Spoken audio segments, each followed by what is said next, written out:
Ginoo, tagay na sadmi sa imong kaalam nining gabiuna. Nga sa among pagatun-an ang imong nga pulong, nga nasintro nga na kanimo Ginoong Hesus, amo ning masabdan, unya sa amo kining masabdan, among masabtan ang plano nimo sa kaluwasan sa matagusa kanamo, aron makabaton kami sa kinabuhi nga dayon, nga imong gitagana alang sa mga matarong. Salamat sa imong pakiguban sa matagusa kanamo karon, kaya amo ning gipangayo ug giampo sa ngalan ni Ginoong Hesus. Amen. So nining gabi unak, ang ato nga subtopic sa atong tema nga Jesus, it's about Jesus baptism. So ang baptism ni Jesus mo'y anong hatagan karon og pagpamalandong. Kay importante kaayo nga ato ning masabtan ang baptism ni Jesus. Kay kung ato ning masabtan pag-ayok, kini maghatag kanato og pagya o saon nato pagkinabuhi nga Dios nun o kahimutan sa ato nga Ginoo. O nga makasubay kita sa usapag kapag kinabuhi nga matarong og ligdong sa taliwala sa makatawhan og labaw na sa tubangan sa ato nga Ginoo. So niay usa ka pangutana nga atong tubagon. How important is baptism that even Jesus came to Jordan River to get baptized by John the Baptist? So unsa man jud ka importante nga si Jesus nagpabautismo. Nga miadto jud si Jesus dito sa Jordan River, samtang si John the Baptist nagapamautismo siya sa mga tao dito. Ngano man yun nga miadto man yun si Jesus? Kaya kinahanglan ba yun ni Jesus nga magpabautismo siya? Nga usaman siya ka tao nga matarong. Nga siya man ang anak sa ato nga Ginoo, nga siya man ang Mesias, He is the Son of the living God. So ngano man yun? Unsa man yun di ay kaimportante ang baptism. Ngano man yun nga si Jesus ni adto kang John. Wala ato paganing nahibalaan nga si John ni balibad pa siya. Nga Ginoo dili ko takos nga mo tangtang gani sa imuha nga sapin Ginoo. Sa imong mga sandalyas. But we see this story din sa scripture, sa balaan ni kasulatan, nga maghatag yun nato og dako kayong mensahe og pagpamalandong unsa ka importante ang baptism, ngano nga si Jesus nagpabautismo. Niya, atong mabasa, diha sa Matthew chapter 3 verses 13 to 15. Ato ning basahon makaigsunan. Nagaingon dinhi. Then Jesus came from Galilee to Jordan to be baptized by John. But John tried to deter him. Siya, Ginoo, dili ko mo bautismo nimo og sato pa. Saying, I need to be baptized by you. And do you come to me? Ako pagani, Ginoo, ang gikinahanglan nga imong bautismohan. Niya, ikaw na hinuon ang muhanihis ako. In verse 15, Jesus replied, let it be so now. For it is proper for us to do this, to fulfill all righteousness. Then John consented. Inyong nakuha makaigsunan? Unsa ka importante ang baptism? Nga si Jesus miadto kang John, og miadto siya, John, bautismo ko. Nga si John ang ingon nga, Lord, dili ko takos mo bautismo nimo, ikaw gani unta ang angay nga mo bautismo kanako. Pero unsa ang ingon ni Jesus? Let it be so now, for it is proper for us to do this, to fulfill all righteousness. So ang baptism di ay is to fulfill all righteousness, mga kaigsunan, mga kaigalaan. From this passage, atong masabtan nga baptism is a requirement to fulfill all righteousness. So ang baptism, usa ka panag-ingnan nga buhaton nato, nga atong sundon, nga gikan sa atong nga Ginoo, aron mapulfill nato, aron matuman ang pagkamatarong. I just wonder nga si Jesus, usa naman kamatarong. But why Jesus did it, mga kaigsunan? Nga naman, nga gikinahanglan man yun, nga si Jesus magpabautismo, nga naman yun nga, siya yun ang bipresent, siya ang kaugalingon. Kung sa ingon ni Jesus, nga kang John, baptism is to fulfill all righteousness. pagtuman kini diha sa pagkamatarong aron mabatnan ang tibuok nga pagkamatarong. This is not to make Jesus righteous because Jesus is already righteous. But what is the implication, mga kaigsunan?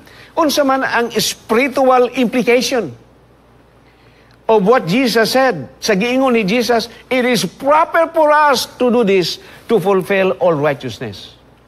Inya Juan, importante kayo ni. Kay aron matuman ang tibuok nga pagamatarong. Brethren, what it means it is proper for us to do this to fulfill all righteousness, una dinhi is that Jesus set an example of humility. Ipakita ni Jesus, ipakita niya ang kaugalingon nga siya ni humble, mipaubo siya ang kaugalingon.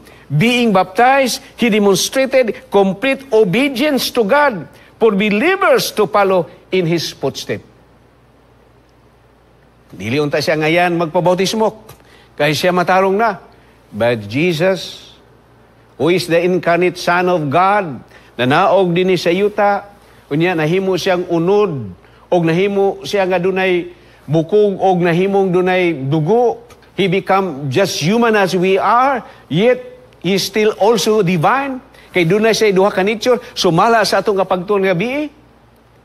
Now, he submit into the requirements. He submit into all the fulfillment of righteousness. He humbled himself. He get baptized in order to give a demonstration, to completely, to show to us nga iyang ipakita og unsaon pag-obey nato, pagsugot nato atong Ginoo og nahimo siya nga atong panag-ingnan, nga atong sundon. So kung si Jesus nagpabaptize nga usa ka putli og matarong, we need also to be humble, mga brethren, mga kahigalaan, mga kapaglaom, to humble ourselves, to be submissive to the will of God, aron masunod nato ang kumplito nga pagkamatarong. Ikaduha, sa kahulugan nga what it means to be proper for us to do this to fulfill all righteousness, as part of God's requirement to fulfill all righteousness in the plano of salvation. Kay apili ay sa plano sa kaluwasan nga everyone nga gusto nga maluwas should go into baptism, should follow into the footstep of Jesus, to humble themselves, unya to go into baptism. When individuals submit to baptism, they rise from the watery grave with the righteousness of Jesus. Think of that, my brothers and sisters. Kung mo submit kita sa baptism, brothers and sisters, gilubong usab ang ato nga mga sala diha sa tubingon nga lubnganan. Nga when Jesus makaigsoon, nga mao ang naghimo niini, nahimo siyang ihimplo alang sa matag usa kanato. Yeah, I think I pick up sa 2 sa 3 mga kaigsunan, but here in 2, it is a foreshadow of his role as the sin bearer of the world. The sin bearer of the world. That through his baptism, the sin of the world are buried in the watery grave, that its final victory is at the cross at the death of Jesus. So, that is the second. Nga, porsyado lang di ay ang baptism ni Jesus. Kay siya ang nahimong sin bearer. O sa diha nga nagpakamatay siya dito sa cross, sa diha nga nagpabautismo siya, ang atong sala gilunod usab dito sa baptism. Unya, ang final nga kadaugan, mao na ang sakripisyo ni Jesus dito sa cross.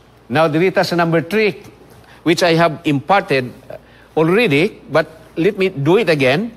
As part of God's requirement to fulfill all righteousness is in the plan of salvation, when individuals submit to baptism, they rise from the watery grave with the righteousness of Jesus. So, sa diha nga ibautismuhan ang usa ka tawo, ilunod ay ang sala diha sa tubig, o mubangon siya in the righteousness of Jesus. So, Jesus is the sin bearer, unya ang atong sala, uban niya sa paglubong sa baptism, unya pagbangon ni Jesus, diha gikan sa tubigon nga lubnganan nga mao ang baptism, nga gibautismohan siya, gikan sa suba sa Jordan, nibangon siya diha sa righteousness sa ato nga Ginoo. And everyone who submit into the baptism of Jesus, we will receive also the righteousness of Jesus, our Lord and Savior. Ang ikaapat,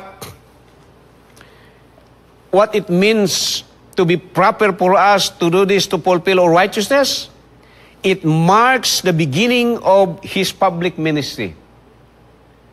Si Jesus, sawa pa siya nagsugod siyang public ministry. Una pa ang baptism nga nahitabo niya. He did not begin His ministry without being first baptized. So this is very significant alang sa matag usa kanato. For the believers, alang nato nga mga magtutuo, it is the beginning of a new life in Christ. So when a person is baptized, we begin a new life in Christ. A public declaration of accepting the Lordship of Christ to reign over a person, whole being. Atong gideklarar nga, si Jesus Christ, ako lang gidawat, nga Ginoo, Savior sa ako nga kinabuhi. O siya na ang magahom sa tibuok nako nga kinabuhi. That is what it means to fulfill all righteousness. Si Jesus makaigsunan, nahimo nga righteousness alang sa matag usa kanato. And when we submit into the baptism of Jesus, just like Jesus did, sa baptism nga sama nga gihimo ni Jesus, sama sa gihimo ni John ngadto kang Jesus, brethren, we start a new life in Christ. We start a new life in Christ in the righteousness of Jesus nga atong kinabuhian sa matag adlaw. So that is how significant ang baptism ni Jesus. Nga it is a fulfillment of all righteousness. And we are also to follow, to submit to baptism so we can have the righteousness of Jesus in our lives. And we know from the story that after Jesus was baptized, immediately mitindog siya og migawas. And we see, brothers and sisters, sa usa ka dab, usa ka salampati nga gikan sa langit, naabri ang langit. O ang Ginoo nagsulti ang amahan, this is my beloved son. Now ato kanang mabasa sa Matthew chapter 3 verse 16 and 17. When he had been baptized, Jesus came up immediately from the water. Nigawas siya sa tubig, and behold, the heavens were opened to him. Ang langit na abri alang kaniya. And he saw the Spirit of God descending like a dove, a lightning upon him. Nakita niya ang usa ka salampati nga nanaog gikan sa langit o ang kahayag nagpalibot ni Jesus. In verse 17, and suddenly a voice came from heaven saying, "This is my beloved Son, in whom I am well pleased." At the baptism of Jesus, atong nakita dinhi ang the Godhead, the presence of the Father, Jesus, and the Holy Spirit. So, in the baptism of Jesus, ato yung nakita ang tulo ka persona sa Godhead. That is the Father, nga tuwa sa langit, nag-abli dito sa langit. Unya, ang Holy Spirit descended like a dove sa ibabaw ni Jesus. O gunya si Jesus. So, the three person in the Godhead, atong nasaksihan, nakita ni atong mga tao, samtang si Jesus gibautismuhan, ug nakasaksi sila nining tanan, that indeed, this person that was baptized by Jesus is the Messiah, is the Son of God. Tungod kay ang Ginoo dito sa langit, nagingon, "This is my beloved Son, in whom I am well pleased." So, ingon na, ang baptism ni Jesus ang nahitabo. Very significant kayo. And it implies that every person who accept Jesus as Lord and Savior, sa diha nga bautismuhan ang usa ka tao, there is that declaration in heaven nga kining maong tawana nga nabautismuhan karon, mahimo na nako ning siyang anak nga lalaki, nahimo na nako ning siyang anak nga babae, kay gisunod niya ang example ni Jesus. Og siya ni follow ni Jesus, ug tungod niya na kining tawhana adunay kaluwasan. Now, how important is baptism in the plan of salvation? Kung sa magyud ka, importante ang baptism in the plan of salvation. We have a text nga atong makita din sa Acts chapter 2 verse 38. And Peter said to them, repent and be baptized every one of you in the name of Jesus Christ for the forgiveness of your sin, and you will receive the gift of the Holy Spirit. So, how important, mga kaigsunan, ang baptism sa plano sa kaluwasan? Kung magpabautismo kita sa ngalan ni Ginoong Hesus, magpabautismo kita in the name of the Father, the Son, and the Holy Ghost. Brothers and sisters, kung maginulsol kita o magpabautismo, our sin is forgiven. Our sin is forgiven. That is why Jesus is the sin bearer of the world. O sa iya nga pagbaptize, o kita doon natay pagto ni Jesus, who is the Son of God, mo'y ato nga kaluwasan, mo nga ato nga Savior. Pagbaptize ni Jesus, ang ato usab nga sala ni uban dito ni Jesus, gilubong dito. O sa ato usab paghimo ni ana symbolically, sa atong pagdawat po sa baptism, personal gyud ang mahitabo, sama usab nga gilubong nato ang ato mga sala that Jesus already buried long time ago, samtang dinhi pa siya sa kalibutan sa iyang mission sa pagluwas sa mga katawhan. So our sin is forgiven, then we will receive the gift of the Holy Spirit. Tagaan ta sa gift of the Holy Spirit. Aron makapadayon ta, aron malig-on ta sa atong pag-alagad sa Ginoo. Kay without the Holy Spirit, lisod ang magpadayon sa pag-alagad nga na sa Ginoo. So, this is very important. And how important it is for the plan of salvation, our sin is forgiven. Kaya kung dili ta mapasaylo sa atong mga sala, we cannot enter sa langit nga gitagana sa Ginoo alang sa mga matarong. In Romans chapter 6 verse 3, oh, don't you know that all of us who were being baptized into Christ Jesus were baptized into His death? So tanan ta nga nabautismuhan, in the name of Jesus, in the name of the Father, the Son, and the Holy Spirit, we were baptized into the death of Jesus, in the cross, and also in the watery grave, because baptism is a death to self and a new life in Christ. So when we are baptized, our sin is forgiven, og mahimo na kita nga mga righteous sa atubangan sa Ginoo. Colossians chapter 2 verse 12. Having been buried with Him in baptism, in which you were also raised with Him through faith in the working of God, who raised Him from the dead. So, gibari kita diha sa baptism, ang atong mga sala gilubong diha. Unya si Jesus sa pagtindog niya, gikan usab sa baptism, gikan sa lubnganan nga tubigon, bibangon usab kita diha sa pagtuo ngadto kang Jesus Christ. By faith, ug tungod di ana sa ato nga pagtuo ug pagsalig ni Jesus, we can have His righteousness. Galatians chapter 3 verse 27. For all of you who were baptized into Christ have clothed yourselves with Christ. Think of that, mga kaigsunan. Think of that, my brothers and sisters, mga kapaglaom.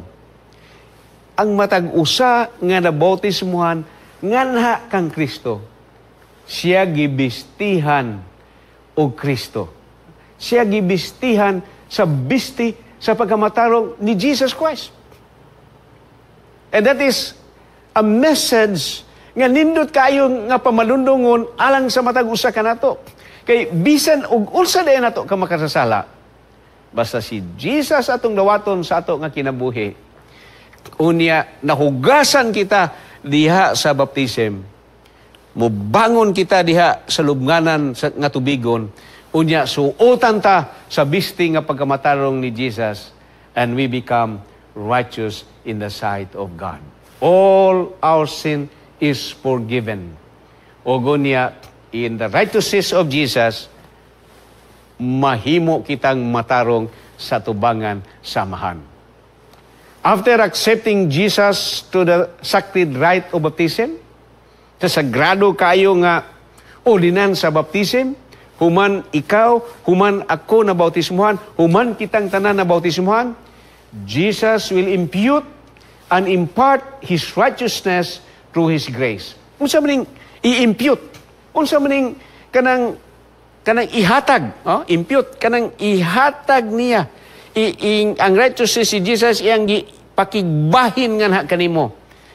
O sa mga definition pa, the imputed righteousness of Christ, it refers to the idea when a person accept Jesus Christ as their Savior, unya, ang righteousness ni Jesus was credited to this person. Legally proclaim siya nga nahimo siyang righteous in the righteousness of Jesus. That is what we call the imputed righteousness of Jesus. Nga every believers nga midawat ni Jesus ang iyang sala na aton, na forgiven na in the righteousness of Jesus, in the death of Jesus of the cross, sa pagluwas sa iyahang makatawan. That is an imputed righteousness. ang imparted righteousness is that ang righteousness ni Jesus nga atong mabatnan, nga sa atong pagkinabuhi sa matag adlaw, sa mga nag-alagad sa Ginoo, ang righteousness ni Jesus magatubo sa ato nga kinabuhi. So imparted righteousness, on the other hand, refers to the ongoing process by which the Holy Spirit works within the believer to transform their character and to conform to the image of God, of Christ. This process involves the gradual sanctification of the believer, whereby they become more like Christ in their thoughts, in their attitudes and action. So, that is imparted righteousness, mga kaigsunan. That we will grow slowly and slowly into the likeness of Christ in our character and in our whole being. The imputed, we are declared righteous in the righteousness of Jesus. So the moment we accept Jesus as Lord our Savior through the baptism, kay gilubong ang atong mga sala dito sa tubigon nga lubnganan, then Jesus declare us as righteous. He give us the imputed righteousness nga mahimo kitang matarong sa atubangan niya o sa atubangan sa Ginoo. Kay misurrender kita sa atong kaugalingon. Misunod kita sa kabubuton sa Ginoo. Nagputli kita sa atong kinabuhi tungod sa atong pag-alagad sa Ginoo og dawaton kana sa atong Ginoo. And that is imputed righteousness. You are declared righteous because you accepted Jesus. And the righteousness of Jesus was credited for us. Bisag sinner ta, pero His righteousness was credited to us and we become righteous. While the imparted righteousness is slowly, the righteousness of Jesus will grow into the life of the believers. Masanctified ang atong kinabuhi and grow slowly, our character will reflect Jesus sa ato nga pagkatao. I hope it is clear to you, makaigsunan, the imparted and the imputed righteousness of Jesus nga atong mabatnan when we accept Jesus as our Lord and Savior. And that will be seen sa ato nga kinabuhi, and that will start in the very moment you accept Jesus and accept the rite of the sacred baptism. In 2 Corinthians chapter 5, verse 17, therefore, if anyone in Christ, the new creation has come. The old has gone, the new is here. So, kung ang usa ka tawo nga naa na diha ni Kristo, bag-o na siya nga binuhat. Ang iyahang kinabuhi kaniadto, wala na.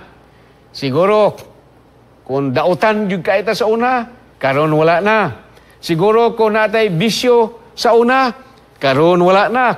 So, kung unsa man ang klase sa atong pagkatao kaniadto, nga wala pa ta sa Ginoo, nga wala pa ta diha sa kamatuoran, niining panahon na, when you are baptized, og faithfully yun, kanang kinasing-kasing yun nga, bautismo, dili lang kay, magpabautismo lang ko, kung dili, nagpabautismo ko kay, nasabtan yun na ko ang pulong si Ginoo. O kung nasabtan na to pagayo ang pulong si Ginoo, with all your heart, with all honesty, nga imong gidawat si Jesus, nahimo nga imong bautismo, nagbag-o sa imong kinabuhi. Imong nadawat ang imputed and imparted righteousness of Jesus nga makita sa imong kinabuhi. Dili kay humanog bautismo, brothers and sisters, imong makita ang ilang kinabuhi sa maragihapon kaniadto nga walay kausaban. Sa una siguro bisyoso, kung magbautismo, nagbisyoso gihapon, that is not the right thing nga nahitabo sa imong kinabuhi. I don't know what make you accept baptism. But through baptism, nga gidawat sa usa ka tawo, there must be a transformation in the life. So another important thing that we should consider about baptism, how important it is that he who believes and is baptized will be saved. Kinsa kato nga mutuok o magpabautismo will be saved. But he who does not believe will be condemned. Doon na tayo mga wali. Doon na tayo Bible study. Ikaw nakadungog ka sa pulong si Ginoo sa mga wali. Siguro dinhi sa Hope Channel. Kay doon na tayo mga series sa mga gabi. Doon na tayo mga My Journey with God. Uban pa nato nga mga pagwali. Sa public effort diha sa gawas, naatay mga Bible study nga gihimo sa atong malayko, sa atong makaigsunan. Nakatuon jud ka sa pulong si Ginoo. Unya, kung imo nang tuhuan ang pulong si Ginoo, unya magpabautismo ka, kay imong gidawat ang kamatuoran o andam ka magkinabuhi, you will be saved. Pero kung dili nimo dawaton ang pulong si Ginoo, mahimo ikaw nga tinunglo. Dili ka makabaton sa kaluwasan. Muna ang gipasabot sa Marcos 16, versikulo 16. Kadto lang nga mutuok o magpabautismo maluwas. Pero dili ka nang magpabautismo nga humagbautismo mubalik sa kinabuhi nga kanhi sa kalibutan. Baptism is a salvation process through the merits of Jesus Christ, through which a person can enter the heavenly home. So ang baptism usad ay po ni ka proseso. Nga kung ato ni himuon the merit of Christ's righteousness ato nga mabatnan.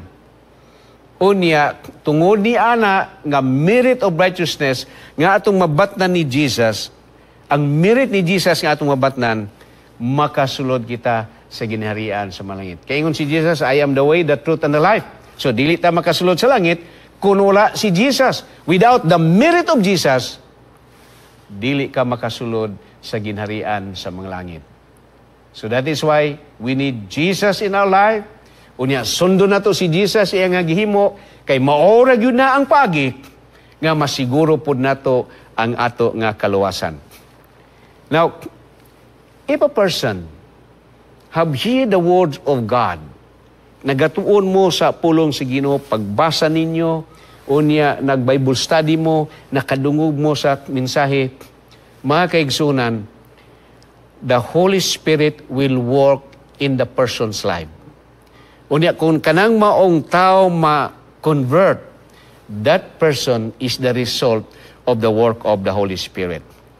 Matubtak sa Christ Object Lesson, the Spirit of Prophecy, conversion is the Holy Spirit work. The Holy Spirit comes to convict of sin. So, ilang ikumbikto ang sala.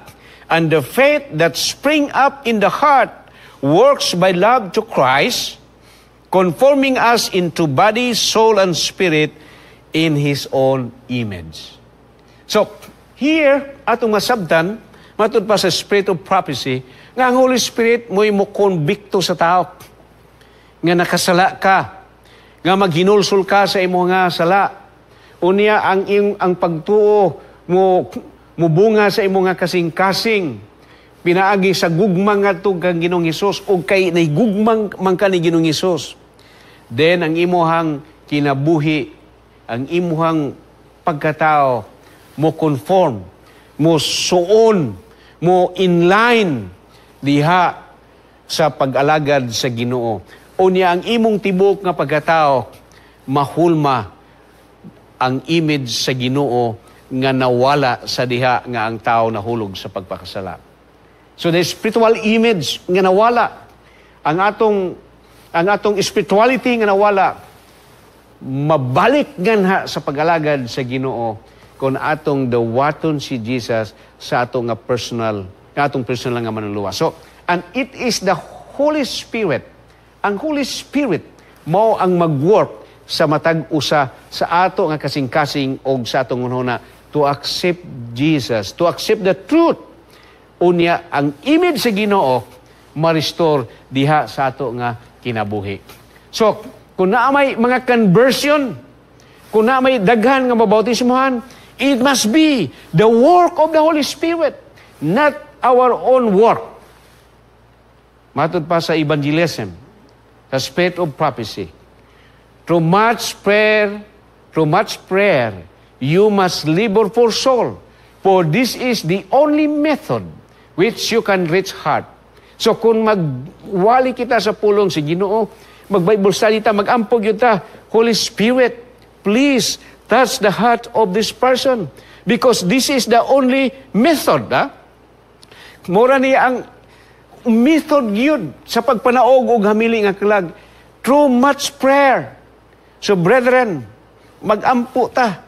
Remember, sa panahon sa Pentecostes, ang mga disciples, ang mga elders, ang mga members of church ni ato nga panahon na, they have prayed hard to the Lord. Unya, sa dihang nadawat nila ang Holy Spirit sa ilang pagmensahe, there were thousands, even 3,000 a day ang nabautismuhan, because the Holy Spirit works to convict people of their sin and accept the truth. Through much prayer, you must labor for soul, for this is the only method by which you can reach heart. It is not your work. Dili kuno sa atong kaugalingon nga trabaho. Dili sa kaugalingon nga to nga pamaagi. It is not our work, but the work of Christ who is by your side that impress heart. So kung dunay mag-convert, dili kita mo'y nag-convert. It is Christ nga nag-uban sa atua, nga nag-work ni ining tawhana. It is the Holy Spirit of God nga nag-work ni ining tawhana to accept Jesus. It is not our work.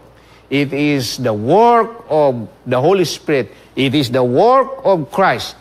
And simply, kita, mga ahinti lamang, mga agent lang sa Holy Spirit, agent lang ni Jesus, agent lang sa work of salvation ngadto sa ubang mga tao. It is not our method. It is the method of God. And it is God's Holy Spirit who convict thousands of souls nga mabautismuhan. The Holy Spirit, remember, is a powerful God. In His might, thousands of souls were baptized at Pentecost. Grabe yun ang nabautismuhan sa panahon sa Pentecost. It is the same also today. Pariho po ni nga lawak.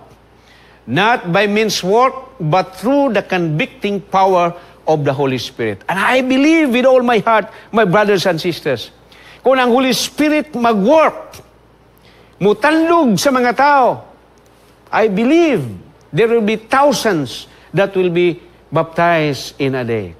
Not by our strength, not by our methodology, sa ato nga mga estratehiya nga himuon. Well, that is good also, nga doon natin mga plano. But brethren, remember, conversion is the work of the Holy Spirit.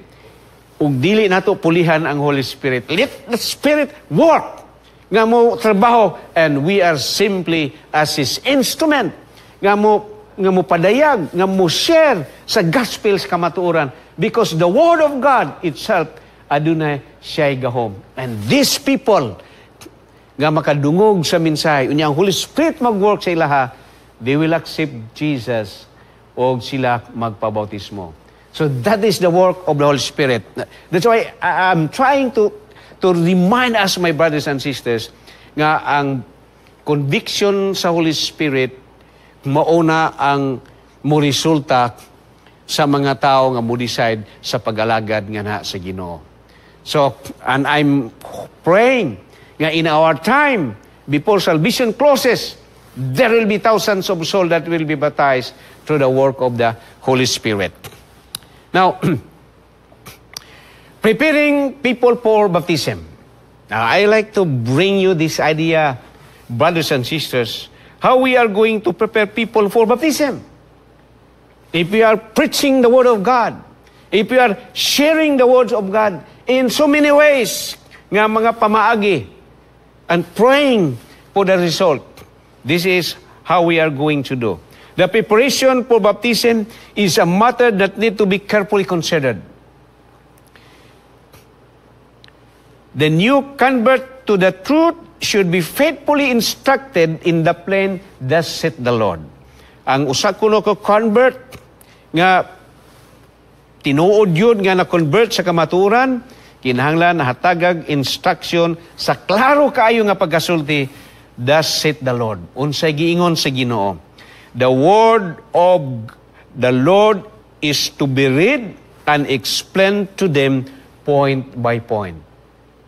So kung ang usa ka tao nga gusto sa kaluwasan, gusto siya nga mabautismuhan, brothers and sisters, the scripture, the word of the Lord is to be read and explained to them point by point. But ipasabot, kalag yung ilang masabtan. Dili kay, kana lang mura og pag-Bible study nga, maingon na to nga sinumpang ko yun nga pagka-Bible study. No, it must be read and it must be thoroughly explained. Nga masabtan yun ining maong tawhan na ana siya mudawat sa santos nga bautismo. Remember, baptism is a most sacred and important ordinance, and there should be a thorough understanding as to its meaning. It means repentance for sin and the entrance into a new life in Christ. There should be no undue haste to receive the ordinance. This is from the spirit of prophecy, mga kaigsunan. Nga, sagrado yun kayo ang baptism. And I believe, ang kasagrado sa baptism is as sacred as communion service. Inana ka, importante o kabalaan ang baptism. Kinahanglan, masabtan ni sa mga tao, nga kung magpabaptize sila, hinulsulan nila ilang mga sala, mahugasan silang mga sala, unya mo nilang entrance sa pagkinabuhi to walk with God every day, to walk with Jesus every day. O ang ilang mga kinabuhi kaniadto, ato na itong biyaan, ilan itong biyaan, kay naa na sila sa bag-o nga pagkinabuhi. Matud pa sa spirit of prophecy, there should be no undue haste to receive the ordinance. Ato pa, dili kay padali-dali lang. Sige na, okay na ni. No, it should not be.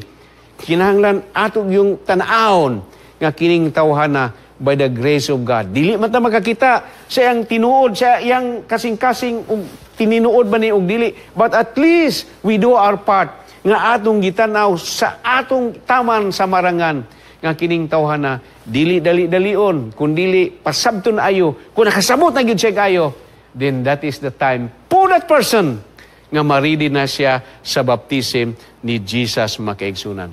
Because baptism is sacred ordinance of the church. Dili nato tugutan nga ang baptism mahimo makaigsunan og casual, nga mahimo lang og for the sake of baptism. No, that should not be the case. It must be treated with sacredness. Nga kining maong baptism, every person who will accept sa baptism nga ilang gidawat si Jesus Christ, mapati yun nila nga there is that holiness and there is that transformation silang kinabuhi because they understood fully the Word of God. And when they are baptized, it is very meaningful because they now start to walk with Christ. Baptism is a solemn renunciation of the world. Think of that. Gaingon sa ato nga counsel for the church. Nga imong gi-proclaim nga imo nang biyaan ang kalibutan. Those who are baptized into the threefold name of the Father, Son, and the Holy Ghost at the entrance of their Christian life. So, pagsugod sa bag-o nilang kinabuhi, declared publicly that they have forsaken the services of Satan and have become members of the royal family, children of the heavenly King. Imagine, you will become children of the heavenly King. You are now a member of the royal family of God. So, ingon na kasagrado. But, how come?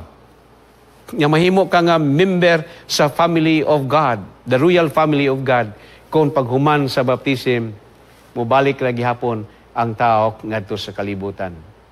So, there should be no undue haste in giving Bible study. We must thoroughly emphasize the Word of God. Parang dili makompromise ang iglesia o dili mapakaulawan. Pushing someone into baptism without a full understanding of the truth is accommodating liability and compromises the standard and integrity of the church. Think of that, my brothers and sisters. So, those that will go into baptism, they should understand fully sa kamatuuran nga ilaha nga pagadawaton. The person who understood the teaching of the Scripture, kinahanglan ilag yung masabtan ang teaching sa Scripture. Bisag di pa ni sila mga edukado siguro, bisag dili pa ni sila makabasa, but it must be explained to them in a plain words, in a simple words, nga mao ni ang teaching ni Jesus. Of course, for us, a Seventh-day Adventist Christian, for the Adventist, ang usa ka tao nga Bible studyhan, nga mabaptize, kinahanglan iyang masabtan ang 28 fundamental beliefs of the church and embrace it. Nasabtan yun niya. Dili kay, wa niya ni nasabtan. I believe, my brothers and sisters, nga ang 28 fundamental beliefs of the church are equally important. As important as the belief of the Sabbath, the important as belief of the Godhead, as important as the belief sa the state of the dead. So, they are all important. Imagine kung ang usa ka tao mabaptize without a Bible study on the state of the dead. So, pagkahuman na makigsunan niyang bautismo, panahon sa kalag-kalag, asa man siya mo paingon. What if wa siya kasabot pag-ayo about the Sabbath doctrine? Pasiguro human og simba sa paniudto, tuwa na siya dito sa merkado makiigsunan. What if wa siya naka-Bible study about stewardship? Mabaptize siya makiigsunan, basi pagkasabado, pagsimba niya, wala siya dalang offering o wala siya tithe nga ihatag. Ngano man, kay wa niya nasabti. So, the person must truly understand the teaching of the Scripture. And for us Adventists, everyone that should be baptized should know the 28 fundamental beliefs of the church. Before baptism, the candidate should not only understand and believe Bible truth, but also practice it. This is from a resource of the church. Jesus taught, but these are the one sown on good ground, those who hear the word, accept it, and bear fruits. This is the resource of the church, mga kaigsunan. This is the discipleship handbook of our church. Nga, nag-encourage sa tuwa, nga, everyone that should be brought into the church for baptism, kinahanglan nga makita na nato silang kinabuhi nga nag-practice na sila bisag wa pa sila mabautismuhan. Pagkanindot yun kayo. I remember many years ago, kadunay atong makigsunan, they have been in the church for quite a time. Kay panagsaraman ng mga pastor, makabisita sa mga churches, kay dako kayo. They have already practiced sa atong mga kanta, they already give tithes, uban nagdawat ng mga parts sa church, and before their baptism, they are fully immersed of the beliefs and teaching of the church, and even practice sa kinabuhi sa usa ka Adventista. Of course, sa lain ng mga pagtulunan, it is also good nga kung ang usa ka tawo musulod ni anang maong pagtulunan, he must know the belief unya pagka dawat niya na ang pagtulunan iyang kinabuhian. And it is also expected to the Seventh-day Adventists, those who will come into the church will also live an Adventist lifestyle. Those who want to join the church know the principle for which the church stands. That is what I said. They must never be asked to commit themselves without knowing what they are committing to. So sa ato pa makigsunan, complete gyud ang ato nga pagtudlo. In the Great Commission, nag-ingon si Jesus, go therefore and teach all nation. And teach all nation. Sa ito pa, tudluan yun na to, baptizing them in the name of the Father, the Son, and the Holy Spirit. So, teach them in all things I have commanded you. Dili kay, teach them half of what I have commanded you. But teach them in all things what I have commanded you. And this is what we are teaching in the church. That everyone that should be admitted into the church must never be asked to commit themselves without knowing what they are committing to.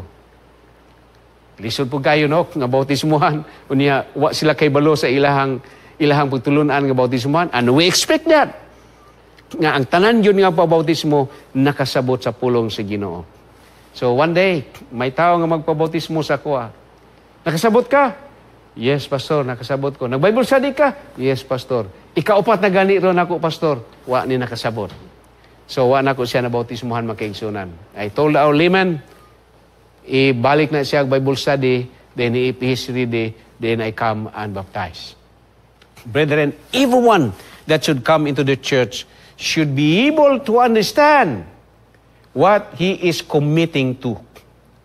Kay kung wa siya makasabot, pag humanog baptism, mubalik ra gyapon na siya siyang kinabuhi kaniadto.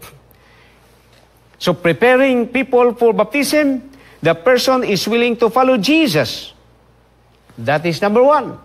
And that should always be. But of course, kung sa Adventist church siya nga magpabautismo, he must be willing to live an Adventist lifestyle. So before I baptize a person, akong pangutanon ang tao, are you willing to follow Jesus? Yes, Pastor.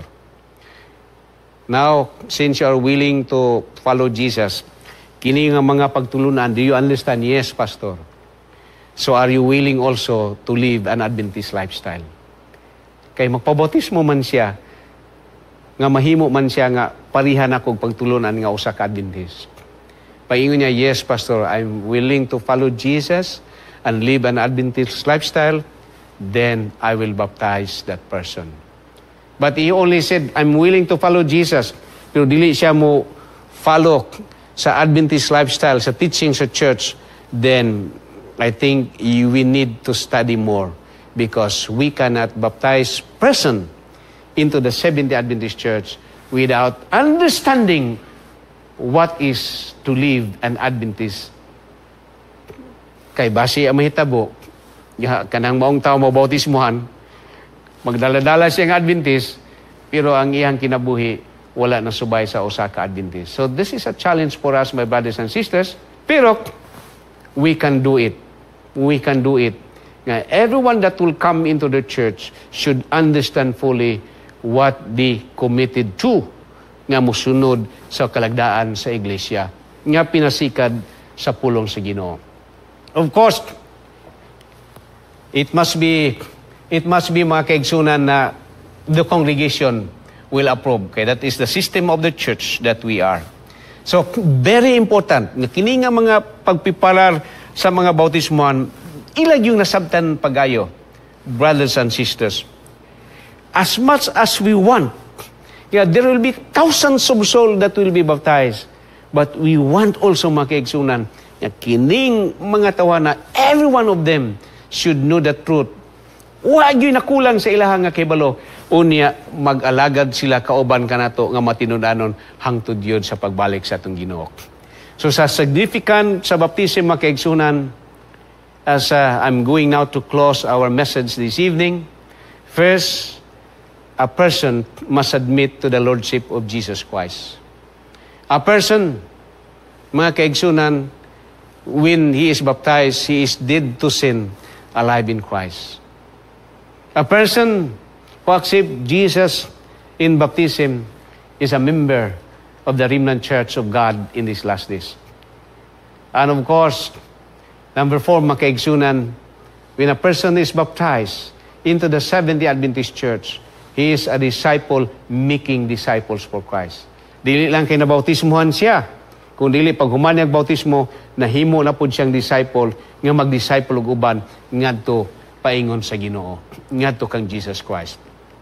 O ang ikalima, the significance of baptism is that a person is registered as citizen in heaven. Because it is the entrance sa pag-alagad niya sa Ginoo, and as you walk with God, sure ta makigsunan nga ang paingnan langit nga atong gihandom sa matag usa. I remember sa diha nga si Philip nag-Bible study sa Yunukok, kay gisugo siya sa Holy Spirit ug nasabtan gyud niya pagayo ang pulong sa Ginoo. Sa diha nga nasabtan pagayo, siya nang hangyo, Philip, bautismuhin ako, o gibautismuhan ni Philip ang Yunukok. Kay iya na nasabtan pagayo ang pulong sa Ginoo. And it is believed nga sa diha nga nipauli na siya nga nasod, siya nagpadayon pag-witness sa kahayag nga iyang nabatnan gikan sa Ginoo, gikan sa pagtuon niya, pagbasa siya na book of Isaiah, sa pag-Bible study kang Philip nga na kaniya. My brothers and sisters, Jesus is inviting us to follow His example, to get baptized for burying our sin in the watery grave, and to rise with Jesus in His righteousness. Baptism, paglubong sa atong sala. Mubangon ta sa pagtuo diha sa righteousness ni Jesus, kung kita mahimo nga matarong sa grasya sa Ginoo. Ang Ginoo magpanalangin kanatong tanan. And brothers and sisters, I hope you understand fully how important is baptism sa ato nga kinabuhi. Let us bow our heads for prayer. Ginoo, among natun-an unsa ka importante ang baptism. Gani, our Lord and Savior Jesus Christ naghatag og panag-ingnan nga siya mismo ni-submit into baptism ngadto kang John the Baptist. Dili kay siya sad-an, dili kay sa unsa nga katarungan, pero iyan ning gihimo alang sa kaluwasan sa tao, kay siya ang sin bearer sa sala sa mga tao. O sa diha nga niadto siya sa baptism, gilubong ang mga sala sa tao, sa diha nga misalig kami kaniya nga among Dios ug manluwas.